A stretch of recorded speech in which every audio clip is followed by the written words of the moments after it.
नमस्कार दोस्तों, स्वागत करते हैं आपका हमारे YouTube चैनल में। आज के इस वीडियो में हम आपको महाराणा प्रताप की जीवन और हल्दी घाटी के युद्ध की पूरी कहानी सुनाएंगे। भारत के गौरव माने जाने वाले शूरवीर महाराणा प्रताप राजस्थान के कुंभलगढ़ के किले में उदयपुर के राणा उदय सिंह एवं महारानी जयवंता बाई के सबसे बड़े बेटे थे। उनका जन्म 9 मई 1540 में हुआ था। ऐसा कहा जाता है कि महाराणा प्रताप का पालन पोषण बिल्लों की कुक्का जाति ने किया था, इसलिए बचपन में उन्हें कीका कहकर बुलाया जाता था। महाराणा प्रताप बचपन से ही अनोखी शक्ति वाले बालक थे। उनके दृढ़ निश्चयी और स्वाभिमानी स्वभाव को देखकर उनके बचपन से ही उनके पराक्रम और अद्भुत शक्ति के अनुमान लगाए जाते थे। शुरू से ही वह हठी स्वभाव के थे, जो किसी की काबू में नहीं आते थे और स्वतंत्र रहना पसंद करते थे।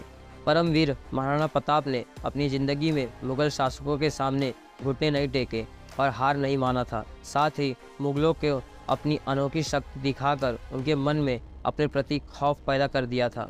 महाराणा प्रताप अकेले ही कई मुगलों पर भारी थे।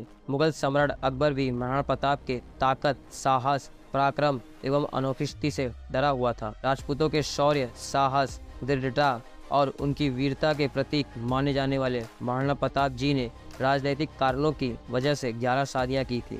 इनकी सबसे पहली पत्नी का नाम अजबदे पुनवर था, जो कि चित्तौड़ की राजकुमारी थी। अपनी पहली पत्नी अजबदे से उन्हें अमर सिंह और भगवान दास के नाम के 2 बेटे पैदा हुए थे। बाद में महाराणा प्रताप के बेटे अमर सिंह ने ही राजगद्दी संभाली थी।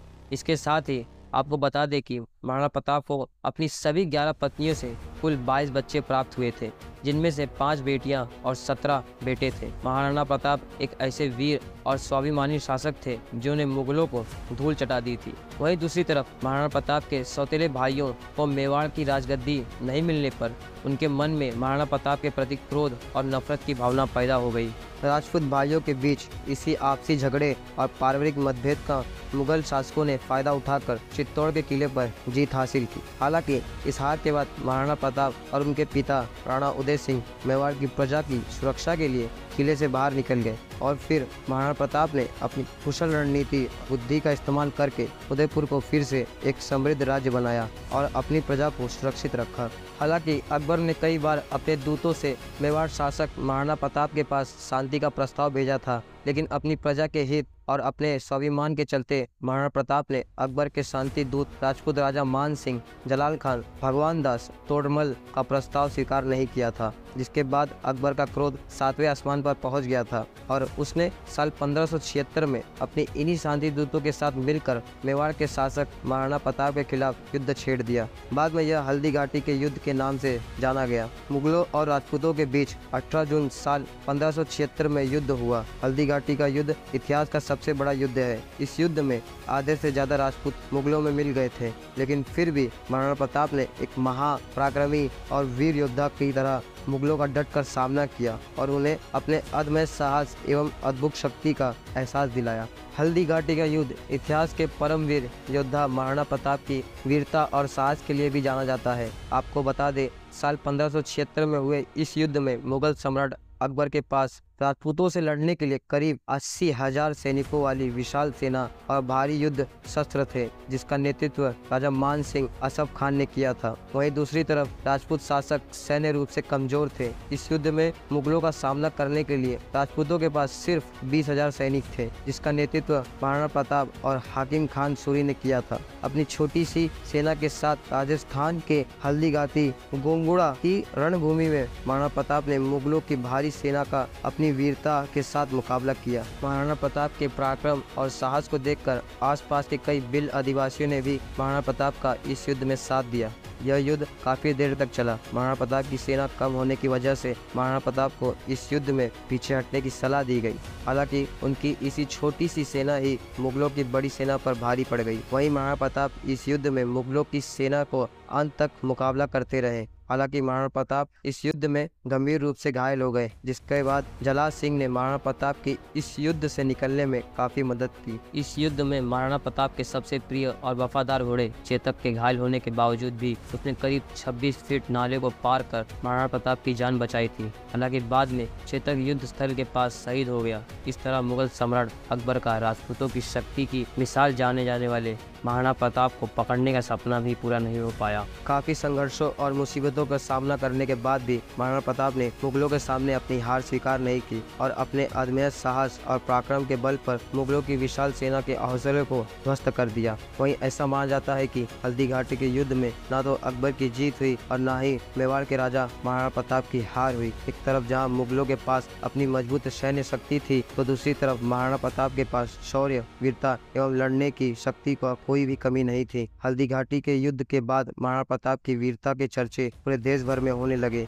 मुगलों और राजपूतों के बीच हुए इस युद्ध के बाद मुगल सम्राट अकबर को भी महाराणा प्रताप का इतना खौफ पैदा हो गया कि वह अपनी राजधानी आगरा को छोड़कर लाहौर चला गया था। हालांकि अकबर महाराणा प्रताप को पकड़ने के लिए काफी सालों तक प्रयास करता रहा, लेकिन वह महाराणा प्रताप को बंदी बनाने में नाकामयाब साबित हुआ। वहीं हल्दी घाटी के युद्ध के बाद मेवाड़ शासक महाराणा प्रताप ने कई दिन जंगल में बिताए थे। मुगलों और राजपूतों के बीच हुए इस महासंग्राम में महाराणा प्रताप के सबसे प्रिय और बहादुर घोड़े चेतक की वीरता के किस्से भी हमेशा के लिए इतिहास के पन्नों में दर्ज हो गए। महाराणा प्रताप का घोड़ा चेतक एक असाधारण घोड़ा था, जिसने युद्ध जैसी परिस्थिति में भी बड़े ही बहादुरी के साथ अपने मालिक की प्राणों की रक्षा की थी। इतिहासकारों के मुताबिक जब मुगलों का मुकाबला करते वक्त महाराणा प्रताप घायल हो गए थे, तब वे अपने वीर चेतक की सहायता से युद्ध भूमि से बाहर निकल पाए थे। जब महाराणा प्रताप अपने घोड़े चेतक पर सवार होकर युद्ध भूमि से निकल रहे थे, तब रास्ते में करीब 26 फुट गहरा नाला पड़ा, जिसे युद्ध में घायल हो चुके घोड़े चेतक ने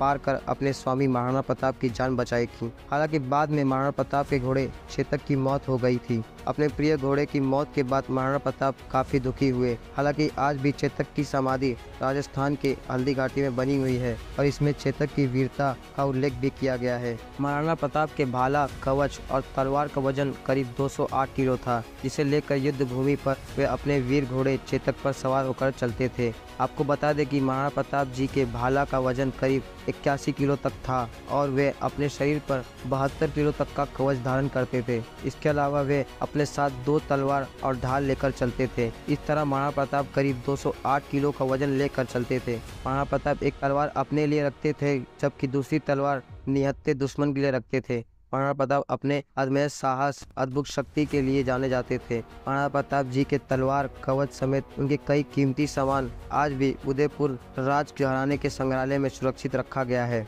काफी कष्ट और संघर्षों को झेलने के बाद भी महाराणा प्रताप का हौसला बिल्कुल भी नहीं डगमगाया।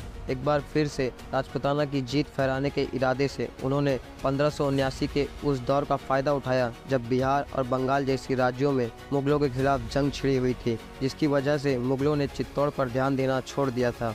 वहीं इस दौरान अकबर लाहौर के उत्तर पश्चिमी वाले राज्यों पर नजर रखा हुआ था। वहीं इन सब के बीच महाराणा प्रताप ने अपनी कुशल नीति का इस्तेमाल कर पश्चिमी मेवाड़ पर अपना राज स्थापित किया और राजपूतों की विजय का परचम लहराया। 12 साल के कठोर संघर्ष और भारी सैन्य शक्ति के बाद भी अकबर महाराणा प्रताप के राज्य मेवाड़ का बाल भी बांका नहीं कर सका। मेवाड़ पर फिर से अपना कब्जा जमाने के करीब 11 साल बाद राजस्थान के चौवड़ में 19 जनवरी साल 1597 में महापराक्रमी योद्धा महाराणा प्रताप की मृत्यु हो गई। उनके मृत्यु पर उनके दुश्मन अकबर के भी आंसू निकल आए थे। दरअसल महाराणा प्रताप की शौर्यता, पराक्रम से अकबर बेहद प्रभावित था और उनके गुणों की प्रशंसा करता था। अकबर जानता था कि महाराणा प्रताप जैसा शूरवीर इस धरती पर दूसरा कोई नहीं है। महाराणा प्रताप एक ऐसा राजा थे, वे अपने प्रजा के लिए जीते थे और उन्होंने अपनी पूरी जिंदगी अपने प्रजा की भलाई और अपनी मातृभूमि की आज़ादी के लिए कुर्बान कर दी थी।